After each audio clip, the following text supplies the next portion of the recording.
Breaking news. Breaking news. Breaking news. Sécurité routière au Cameroun, lancement d'un projet de gestion et de suivi du transport interurbain. Merci de rester sur CNN. Breaking news. Breaking news.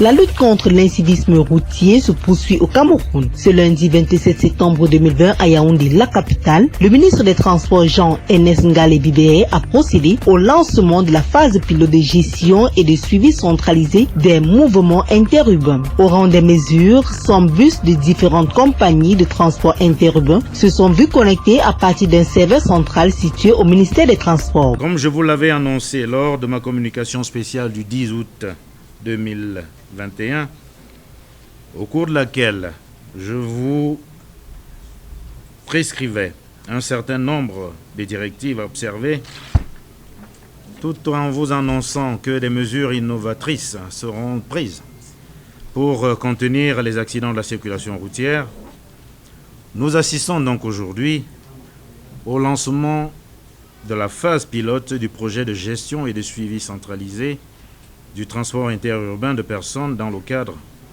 du partenariat public-privé entre le ministère des Transports et le consortium Camtrack MTN Cameroun.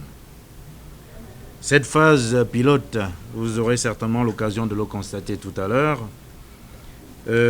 concerne une centaine de véhicules, à raison de 5 par agence de voyage.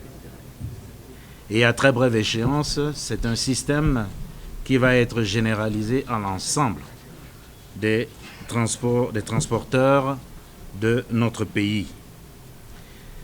Au regard donc de la présentation du projet qui vient de vous être faite, vous convenez avec moi que cette solution permettra de prévenir, sinon de lutter efficacement contre les accidents de la circulation routière dans les secteurs du transport routier interurbain de personnes et du transport routier de marchandises par camion. La recrudescence des accidents sur ces axes routiers ont donné naissance à cette catégorie de véhicules de voyage. Des chocs à répétition sur ces axes sont dus à l'excès de vitesse, la conduite en état d'ivresse et la surcharge. Ce système de surveillance drastique va permettre d'identifier tous les chauffards. Avec le dispositif mis en place dans le cadre de ce projet, notamment le contrôle des paramètres biométriques des chauffeurs, le suivi des véhicules interurbains par géolocalisation, la surveillance de l'environnement extérieur et intérieur du véhicule à l'aide des caméras intelligentes embarquées, les pratiques dangereuses, mesdames et messieurs, évoquées plus haut,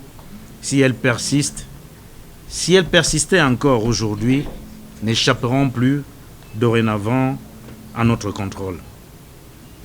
Il convient de préciser que le syndicat des transporteurs des hydrocarbures, ici présent, peut vous témoigner de l'efficacité de cette solution, car durant une période de près de 10 ans, nous n'avons pas enregistré d'accidents dans ce secteur d'activité, relevant pourtant du transport routier des marchandises, bien que classées dangereuses. Vous vous rendez donc compte que vous pouvez transporter des produits dangereux, mais ne pas faire des accidents.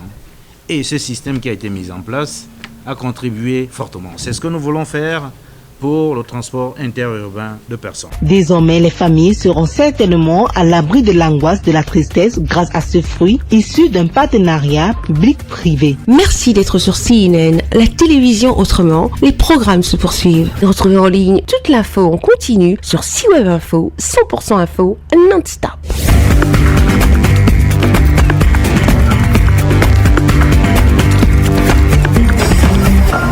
Breaking news. Breaking news. Sur CNN.